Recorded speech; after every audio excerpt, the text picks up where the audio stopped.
What's up, buds, and welcome to a new episode of the Earbuds Podcast, Chit Chat Edition. We are your hosts, Lucas and Ash. I got no nicknames this time around. I'm a little too high right now. And today we're going to be doing a little something special. We've only done this once, I think, so far in our chit chats, right? Yeah. We're going to be doing a tier list. Last time we did our Expanded's albums. Where do they fall on the tier list? And this time we're doing Gorillaz. Where do they fall on the tier list? Which are superior? Which are inferior? Yes. Where are we going to place them? Is there going to be contention? Are we going to agree with everything we say to each other the whole time like sheep? Oh my god, I'm so excited. I can't wait to get into it. And caveat, there was at least like 3 or 4 albums that I'd heard for the first time before going into this. I had never listened to like the B-side stuff. No, me neither. I had never heard D-sides or G-sides. Neither of those. And I only had like a cursory glance on some of the other ones, but we'll get into it. We will get into it. Are we starting in chronological order? Is that the situation? Chronologically from oldest to newest. So we're going to be starting on the self-titled Gorillaz debut album, Gorillaz. That came out in what? 1980? 1900, I think. 1900. The year of our Lord? No, I believe that was 0. You're right. I don't know shit about the Bible. Yeah. Well, but I know a little bit about Gorillaz. Well, let's talk about that then, because I know much more about the Gorillaz than you do about the Bible. Yes. Yeah, man. Self-titled album. What a banger that was. It's a nice way to come out. It seems, I'm sure everyone by now knows that Damon of Blur and Jamie Hewlett of like Tank Girl and comics and stuff got together and made this band. And Damon really just like heard a drum machine one time and ran with it for like the next 20 years. Is that the thing that I saw recently that he showed like a Casio keyboard that played the beginning of Clint Eastwood? Yeah. Clint Eastwood. Yeah. And it was just like ding, ding, ding, it was just like the exact thing. It was the exact same thing. And that's hilarious. That is like one of the best songs to come out in the last like 20 years. It's a pretty good song. I think I've heard it too many times because of how obsessed I was with it when I you're really into the Gorillaz. Yeah, I am. Yeah. And going through this tier list and going through their discography and kind of re-listening to everything has only strengthened how much I like this band. It really, I don't know. It's always. Are you a ride or die at this point? Are you riding or dying with this band?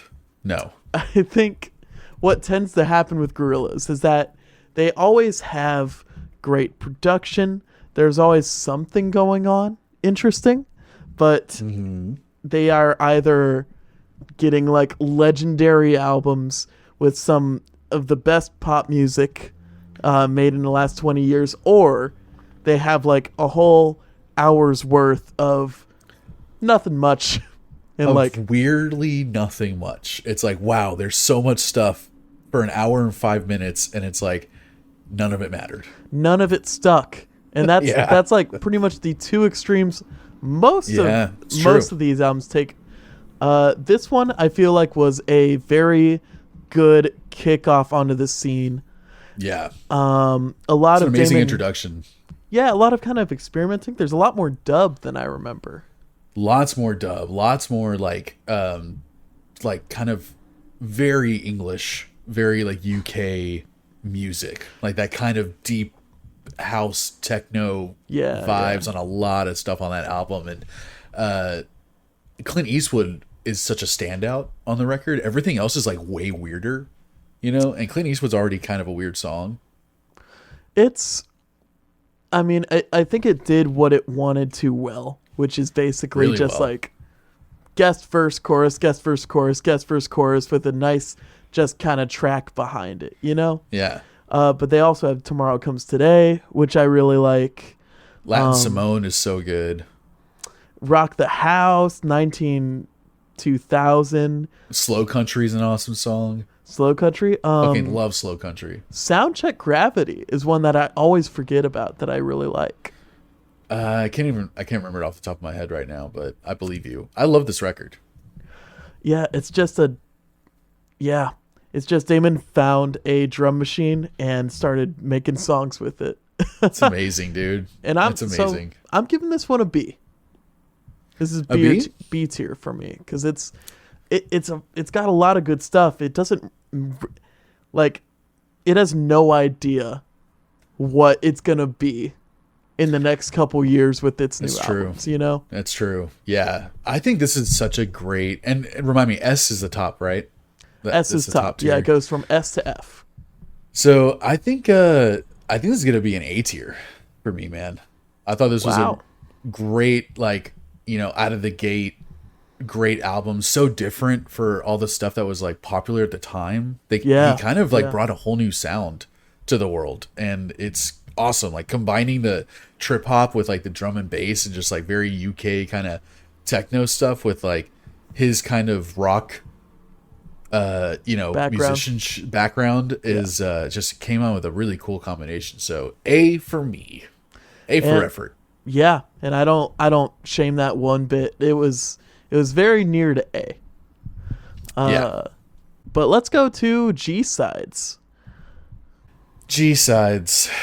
Which is a pretty short record. I didn't remember it being so focused on songs that were already on Gorillaz. You know? Yeah. The only way I was able to listen to G-Sides was on YouTube. They don't have it on Spotify. Really? And it was, I didn't enjoy listening to it that way.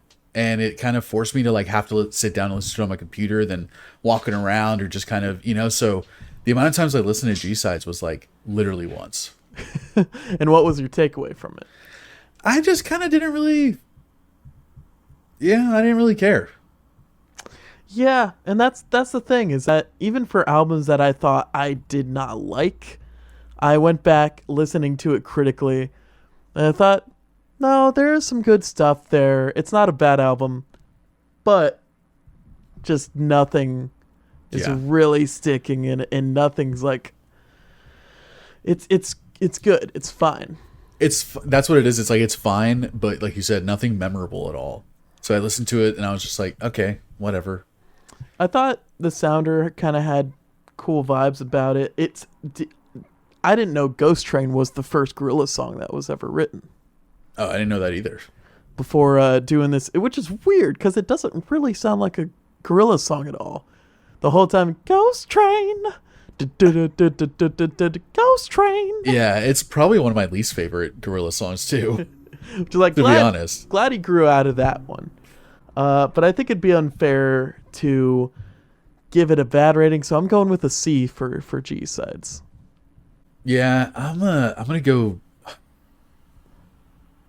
I mean, I feel bad saying it, but I'm gonna go F with G-Sides. Damn. Yeah. Wow. Okay. Spoiler alert: there's gonna be a couple of those coming up. So, just like this next one, Demon Dayz, I think it's called. Demondas. Demondas? Yeah. We've done an episode about this one, so I don't think we're going to get into it too in depth. But man, what a fucking record. What this is this is what Gorillaz was always meant to be, in my opinion, was Demon Dayz. That is my Gorillaz. Is Demon Dayz. Yeah.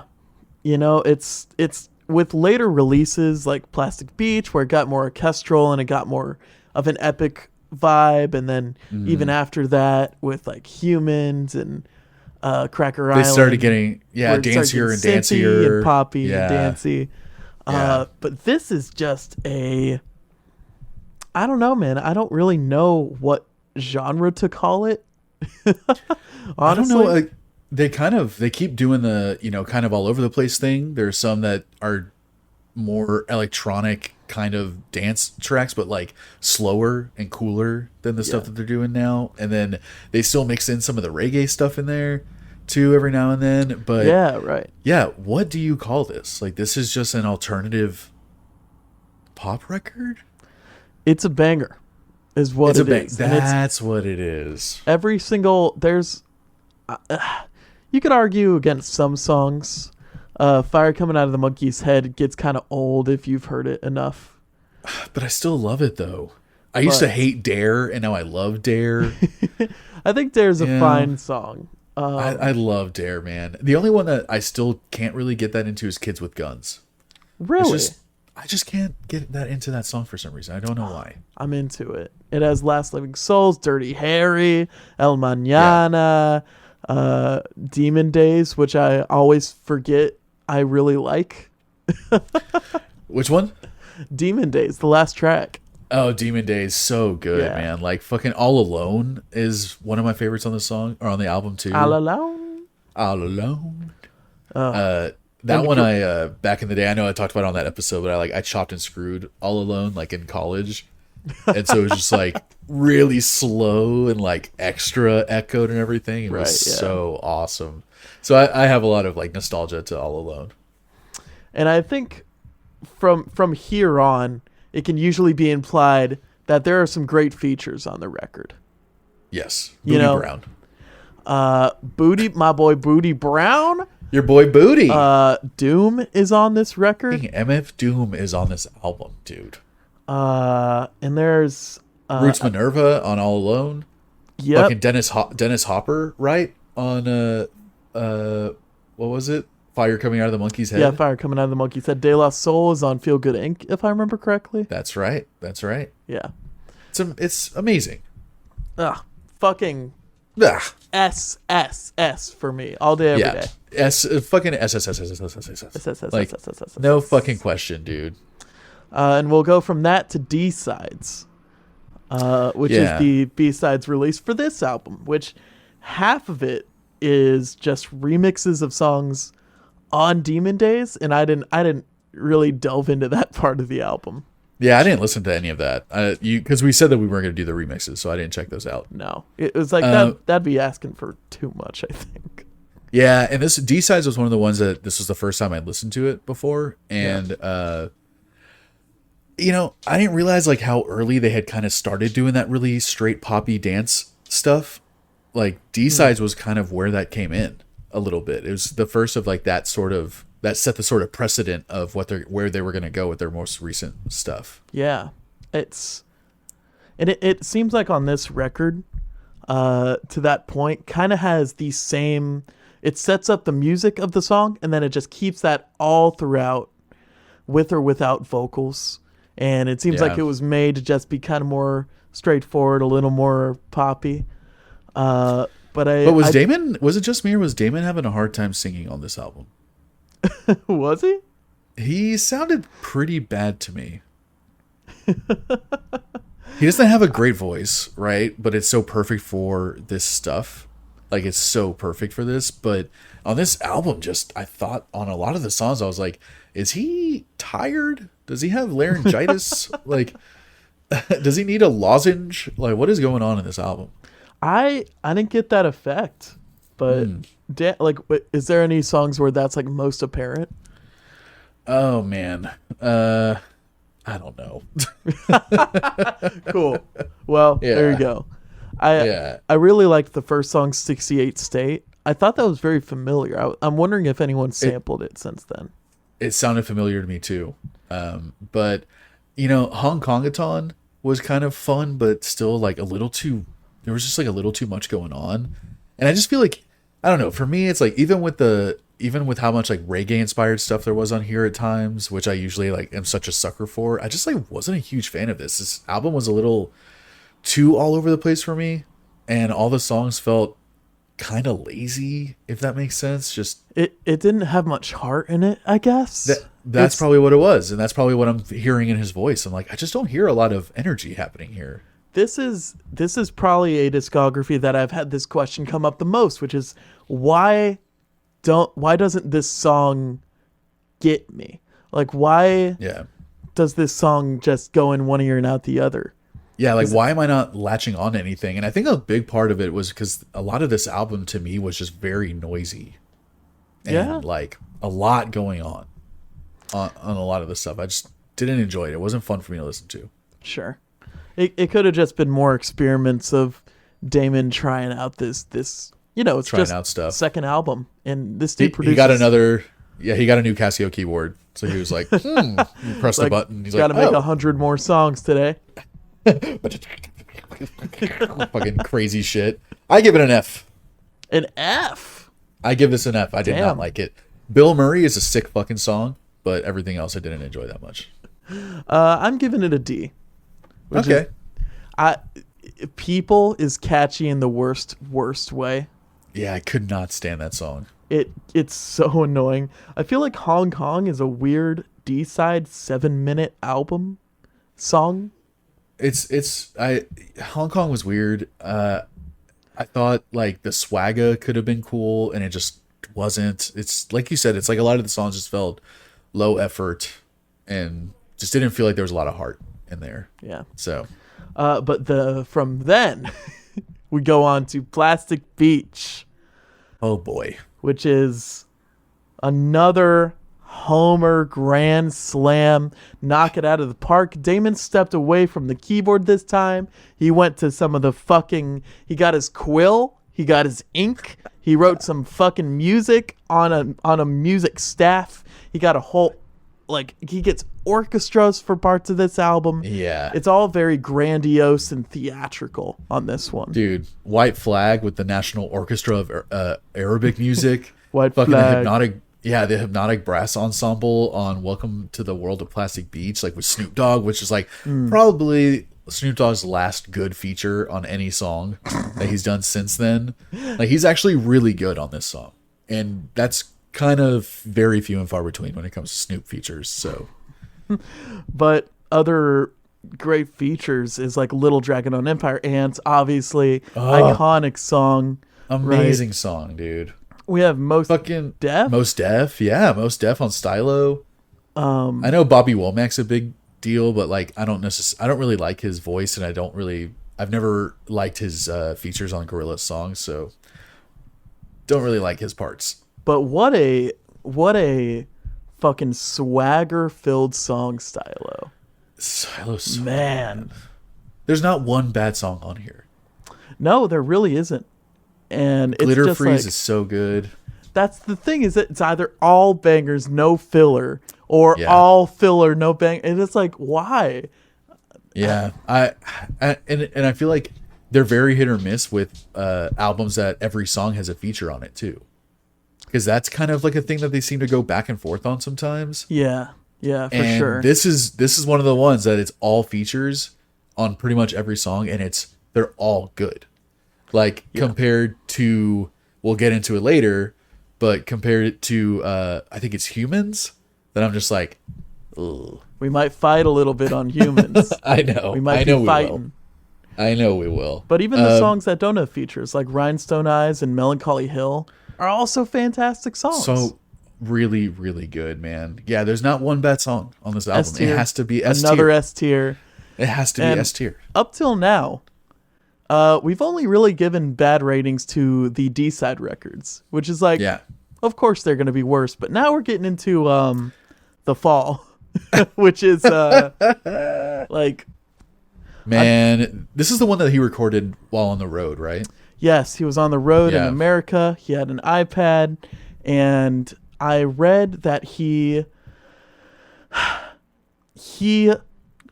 didn't want much time taken between him recording this album and it being released because of his ego, pretty much. He said that if it got all mastered and like mixed up, that people would say like, oh, he didn't like make it on the road, you know, he took all this time to make this album. And so he just like released it as it is now, right? Which is, to me, not as good as it could have been. It's a weird choice. It's a very weird choice. I mean, I remember being really excited when this came out and pretty fucking disappointed after listening to it. Yeah. And I never went back to it, which is kind of fucking dumb. but I never went back and listened to this album again until now. I think there's good enough reason for that. It is 43 minutes, 15 songs, and it's, I don't know. I mean, I liked it more listening to it again in preparation for this, but not that much more. Yeah, I assumed this was going to be like, I was going to absolutely shit on this record. Same. But I was surprised at how much I liked it more this time around. Yeah. But even then, like, I'm not really going to go back to this one. I think Revolving Doors is a well enough song. I think that's probably my favorite one on there. What about, like, I like Phoner to Arizona, and I like Chi-Town a lot. Yeah? Yeah. I think I also liked Amarillo, but I couldn't exactly hum it to you. Right. No, I couldn't either. Like, I considered this a major flop when it came out, and I think a lot of it had to do with the lyrics and the production. Like, the lyrics were just kind of nonsensical and really lazy. I understand why Damon put this out when he did, but imagine Demon Days and then Plastic Beach and then The Fall. And it's like, this was the last album. They didn't know this at the time, but this is the last album before their hiatus. Right. And it's like, wow, what a sour note to leave off on. It was a pretty big bummer for me. But I was happy to go back, and there was a few songs that I genuinely enjoy on it now, that I think are almost like a little show that he, still has it in him a little bit. Because when I heard this album, I was like, ah, shit. Like, this is straight up trash. And but I also want to chop and screw The Snake in Dallas. That's a really fucking trippy ass song. Yeah, for sure. I'm gonna give this a C. I'm giving this a D. Okay. Because I was also excited when this album came out, and I saw like Revolving Doors, and it's like The Fall, and it's like, this is 2D's album. I was like, whoa. And then just like, you can kind of sense that it was a bit of a rushed product. Yeah, and maybe even sense the ego in the songwriting too, where he's just like, everything I do is amazing. Everything I do is a banger, absolutely. I piss gold and shit diamonds. I piss gold shit diamonds. I piss gold shit diamonds in it. Don't I do. Don't I? I do, I do. But then we go on a hiatus where Jamie was, I guess, insecure. That is, he wasn't being utilized enough in the band, where this was supposed to be 50-50, like art, music, characters, music, and all that stuff. Okay. And so they kind of they kind of didn't talk to each other for a while, for 6 years. Yeah, they're back together now, right? Because like, yes, they're actively, because the Now and Song Machine both had like a lot of visuals on Spotify to them. Yeah, and so maybe Jamie also thought like The Fall was kind of messed up because it was just an album Damon put out, and there's like no collaboration. Yeah, there's like no collaboration. There's no like art for it or music videos or anything like that. Oh, there's no art to it either, really. No. But let's go to Humanz, baby, which is probably, I am going to say right here, going to be the most contentious album on the list for us, and maybe the most contentious in general. Yeah, I don't hear much about this record. You are probably the only person that has like verbally told me that they love this record. I love this record. There's also a feeling of it's very rare that, aside from you, I like listen to records enthusiastically with like other people while they are, right. When this album came out, Lily and I, who were like, roommates and pretty good friends. I don't know. We've only known each other for like 10 years. Yeah. We were both like really into this record and kind of going off each other's hype. And going into this again, I re-listened to this record thinking, okay, those feelings have faded. I haven't listened to this album in probably a year or two. I'm going to assume this record is not as good as I remember it. False. And you know what? It was better than I remember it, baby. Fuck, dude. It's got fucking hit. Great features. Awesome, interesting music. Like, just a big complaint on it was that there was not enough Damon on it. And I could definitely... Like, at all, almost. I could see that. But, God, man. Some of these songs are just... Mwah, tasty. Man, I wanted to like this. I really did. The first time I listened to it was for this tier list, which is kind of nuts. And I really wanted to like it, man. When I saw the features, I got really excited. Denzel Curry, Danny Brown, Dram, Vince Staples, De La Soul coming back. Yep. And I didn't like the De La Soul song. I didn't like the Vince Staples song. Like, I didn't like Dram's song. You didn't like the Vince Staples song? I didn't. The fucking Mama Mavis. Oh, Mama, they try my patience. No? You're fucked, like man. I know, dude. I don't like. I was really disappointed. I was really wanting to like this album, especially because you like it so much. Yeah. And I'm like, well, this is gonna be fucking great. And yeah, the only part I really liked was Danny Brown's verse, and the way they switched up the music for him. To give him a too. Danny Brown beat, you know, to like rap over. I thought that was really cool. But other than that, you really wow. Yeah. Damn, I think I will say that this is a 20-song album. It's 50 minutes. It is quite a heavy load, and I will say long. From track 16 to 20, it kind of falls off a little bit, and that's like 4 full-length songs and 1 interlude. And Kali Uchis is on 2 songs. Like, excuse me. But man, I just can't get enough of this record. So I'm happy for you. I'm giving it's an S tier album for me. Whoa! It's an S tier album for me, and the Gorillaz have 3 S tier albums with you. I know. Damn. And it was almost 4. You know, it just goes to show when Damon's trying, he can really knock it out of the park. Yeah, and maybe he took a step back on purpose to like focus more on the music, which it sounds like he didn't really do that much on the fall, and to probably focus more on the collaboration of the art in it as well, right? So like, kind of took a step back and got a whole bunch of amazing features. I don't know what Pusha T did on his song. I didn't hear him. Either? Really? Yeah, that was weird. I liked Carnival, the music, a lot, but I didn't like Anthony Hamilton's voice. But I'm gonna give it an E. An E. Okay. What is it like that these songs aren't memorable, or are they annoying? Or They it was another one of those like, you know, like I would hear the song and I'm just like, okay. Sure. You know, it just the Vince Staples one was kind of annoying to me. What? Yeah. Oh man, this guy. I didn't like the music on it at all. And I love Vince Staples, man. I like him as a person. I don't really like his music a ton. But I love Vince Staples as a person. Yeah. Oh man. Like seeing him in interviews and everything, like he's fucking awesome.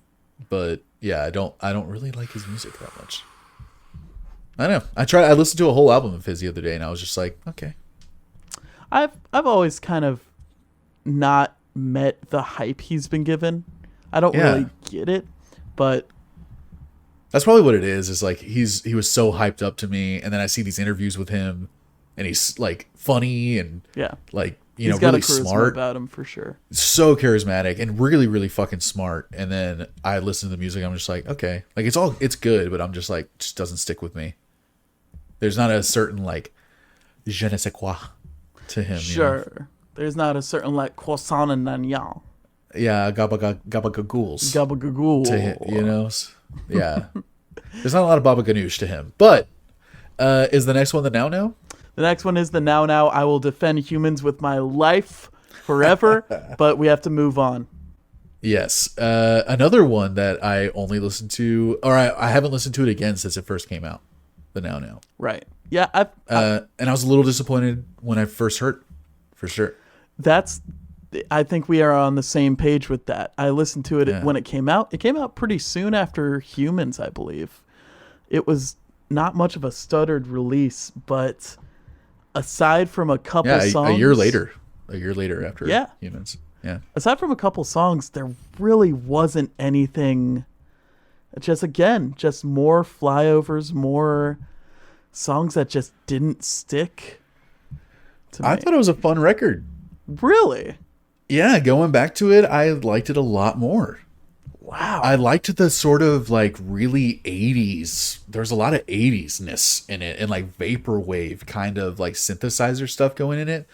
And the songs that weren't like that were all just kind of more like ethereal and trippy and just like a really kind of airy and open. And I thought it was a really fun record, minus Snoop Dogg's bullshit ass verse. But I actually really liked it going back to it the second time. Like I enjoyed every song. Maybe I'm just not a fan of the more like ethereal movie soundtrack theatrical stuff that Damon does. Yeah, I mean, it's a weird Gorillaz album for sure. The Now it's weird, and especially because like almost no features. First of all, that's kind of weird. Well, it was it was just like The Fall. Yeah. You know, Damon. Oh, was it? He just wrote it on the road? Yeah, just wrote it on the road. I think it was a little more than just an iPad this time, you know? He brought the original Casio back. Yeah. And because it was going so quickly, it takes a long time to get, like, you know, features and collaborators and stuff. So yeah, that makes sense. That makes sense. Kind of got whoever was around, I guess, and it happened to be Snoop Dogg and George Benson. And Jamie Principle. And Jamie Principle. Who we're supposed to know. He has over 200,000 listeners. I'm not supposed to know shit. Yeah, I don't know the guy. Well, what are you giving the Now? I'm giving it a C. This was another one I was planning to give a much lower opinion of, but same. Listening through it, it does have that production. It does have interesting stuff happening. Just not much for me. I really liked Humility. Was probably my favorite song on there. Good opener. Fireflies, I remember being good. I thought Trans was a good song. I liked Idaho. I liked Fireflies. Yeah. Lake Zurich. Yeah, I like these songs. I'm glad, man. I'm giving it a B. I think it's fucking insulting how you're grading this over Humans, but fine. Yeah, well, not just over, like way over. Yeah, like way over. It's like that's gonna be my rubric for everything. I was like, well, you gave Humans an E. Why are you giving so everything's this? just gonna have an arrow wrong next to it. Anything after this, right? Anytime you open your mouth, it's just gonna be like a censor bar. Just wrong opinions here. Just you going. All right, well, next one, man. Song Machine Season 1, Strange Times. This was a strange record. Yes, I would say this is probably the most disjointed record he's put out. This album confused me a lot listening to it. And I think it's because on further research of this record, it seems like Damon liked the stuttered releases of his singles. I hated that.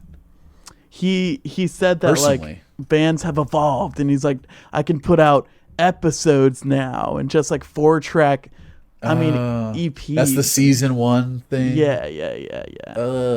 And it's like, that's fine, I guess, but I don't remember anyone like listening to this record at all. I remember, the singles were definitely very popular, and some of the best Gorilla tracks to come out in a long time on this record for me. What? Yeah. You don't like the fucking lusciousness of Désolé, dude? You don't think that's the fucking nicest thing to grace your fucking your tongues? My ear tongues? No, dude. My earbuds on my ear tongues we're not really enjoying this record, man. Really? I was pretty I was so disappointed in the releases that he put out before the whole album came out, like the 4 or 5, I don't know, singles or whatever that came out. Yeah. And I just, after a while, I just stopped listening to the albums they were releasing. Like, I was just so Right. bummed every time I heard it. I was like, well, this is fucking garbage. And there's really no thought on the track listing of this album at all. It just seems like more of a compilation of these little singles than anything else. It's definitely, it does not feel like an album to me. It just feels like a bunch of songs, like you said. But with that said, I'm glad that I had to listen to this, because there were some things I pulled out of this that I really liked. Like, Lost Chord is fucking awesome. Oh yeah, Lost Chord. Strange Times felt like an old school Gorillaz song.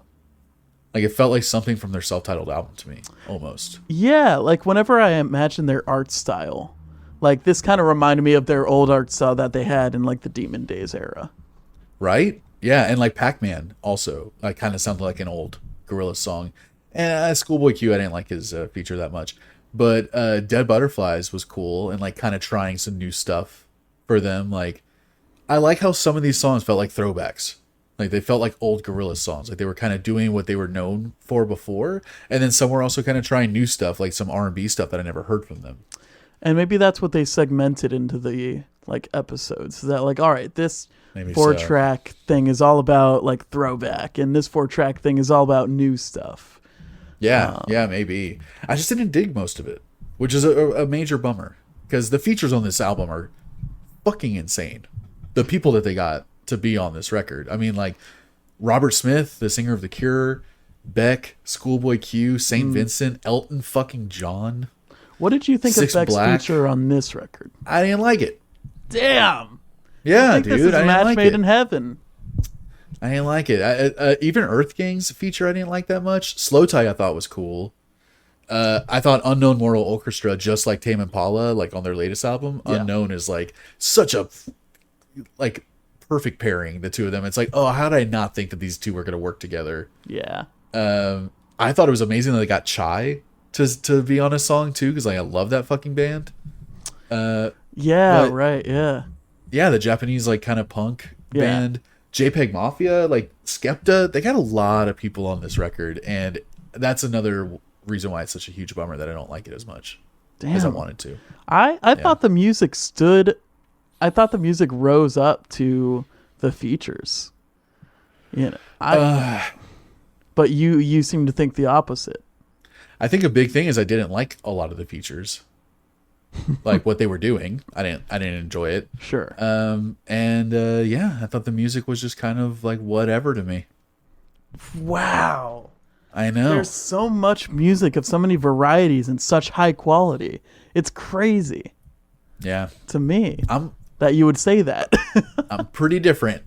You're not like the other girls, Lucas. I don't know if I'm anyone's really told you not. that. I'm really not. Oh, I've heard that. If I had a nickel, So what do you I'd have a shitload of nickels. if you had to like take all your nickels that you got and form it into a letter to rank this album, what would that letter be? It would be a D.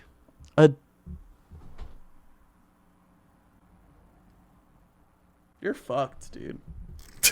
You need to stab your ears back into place. Ah! I didn't think we'd be disagreeing this much. It's like from the Humanz on, it's all been like opposite shit. I kind of thought, yeah, same. But I knew that we were going to disagree on this for sure.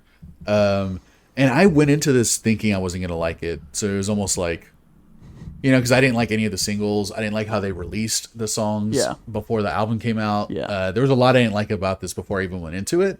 And then it was like the music didn't win me over enough for me to feel that much differently about it. So It makes sense.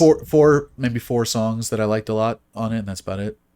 Yeah. I think this is an A tier record. Wow. It is pretty unfocused, and like it's not nearly as coherent as most of the other Gorillaz records have been. But But I guess I don't mind it too much in this case, just because it already kind of felt like a compilation, just because of how it came to be and stuff. And I guess I was just expecting it going in. Yeah, I think we both had slightly different expectations. Yeah, is probably a big reason why we graded it differently. But last one, man, Cracker Island. We just reviewed this a couple weeks ago when it came out, and I remember us both liking it a lot too. If y'all want a detailed kind of our detailed thoughts on that, go back to that episode. Click on the There's a link in the description, probably. But yeah, we both really liked this record. Did you re-listen to it, or I did? I listened to it. I listened to it once. What'd you think about your second take on it? I think I was a little too hard on Stevie Nicks. I mean, it's just that Stevie Nicks was so in the background. Yeah, you know. Yeah, I was. Yeah, I kind of harped on that a little bit. I liked it pretty much the same the second time around, and I was still like the songs that I didn't really like Beck's closer, the Possession Island. I still didn't like. It didn't like. Sure. None of the songs grew on me if I didn't already like them. Yeah, but yeah, I don't know. Going back to this record, it was a lot of the same feelings. There were a couple like really great songs on here, and a couple flyovers, and like just a good mix of both. But I think ultimately, I'm giving this one an A. You know, wow, yeah, I had a hard time. This is the hardest one for me to grade, because it was really hovering between an A and a B. For me. And I also, you know, the bad for me on this is Booty Brown's feature and Beck's song altogether. I didn't really like it at all. Right. And Baby Queen was one of the only other songs that I felt like was like sort of a flyover, you know? Sure. But I think I'm going to give it an A too.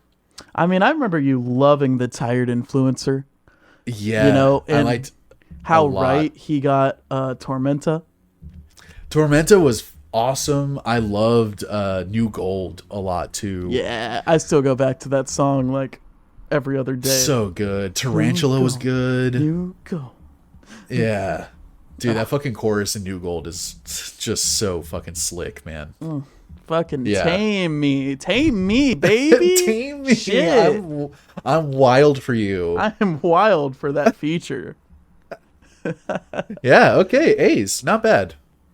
All right, well, that was our tier list. What do y'all think? It got pretty. We were kind of lining up. Got heated. It got a little heated. What do y'all think? Was I right? Was Lucas wrong? Do you like which tier list stacks up better? I'm gonna be like excited to see how it all looks, the distribution of it all, because there's gonna be some wild disparities there, and kind of interesting where like we can see eye to eye on so many things and like feel the same way about so much music, and then be so different on some of this stuff too. Like, how is this so divisive? Some of Gorillaz albums, man. I don't know, man. It's I guess it's surprising. Just our mentality, how we see the Gorillaz, I'm sure is a big part of it. Even though both of us agree that like the Demon Days Plastic Beach era is like probably the most iconic. Peak Gorillaz. The peak Gorillaz. And I don't think they're trying to go back to that kind of like doesn't seem like it. Peak, you know, but I still think they're doing great stuff. The last album, I feel like Cracker Island's more continuing on the path of like really good dance music, but I feel like Cracker Island got really glittery and shimmery and poppy, and just like they threw some fucking grease on top of it, man. Like that thing is like shimmering. So I like the direction that they headed in compared to Song Machine and the Now. So, you know, let's see if Damon gets another wild hair up his ass and releases a random solo album or whatever in a year from now. And seems like now's the time, right? There's already the Now, and there's already a deluxe album or version of the Cracker Island that I saw is kind of cool. They had a couple of like things that I want to hear on there, the remix of New Gold, and I think Yeah. there's a feature on there that stood out to me, and I'm too high to remember it now because I closed the window. But yeah, how do y'all's fucking tier list stack up to ours, man? Like, we want to know how you guys grade the Gorillaz records. Do you think I'm being too much of a simp by not having given any of their stuff an F? Do you think we should have talked about that Meanwhile EP? Yeah, what about Leica Comes Home, man? I'm surprised we didn't talk about that. I'm not, because I didn't want Okay. to. I know. I love that album. That album's an A. Just gonna say it. That album's it's between worlds. It is not a letter. It is just out in the void. It's in the multiverse. But thank you all for listening. EBP Cast, YouTube, Instagram, Spotify, all that stuff. We're out there. You can find us. Just look it up. Just look it You up. don't need to hold your hands. Lucas. Love you guys. Oh, what's up? What's up, man? How you doing? Hey, I don't know. I feel like we don't remember. talk enough. Yeah, I feel like I don't remember what we just did. Was it? Oh, we're just starting our discography talk, right? Oh, right, Gorillaz. Yeah, okay. Well, we'll start off with the Okay. self-titled Yep. when they made the first year that Jamie and Damon got together. Iconic.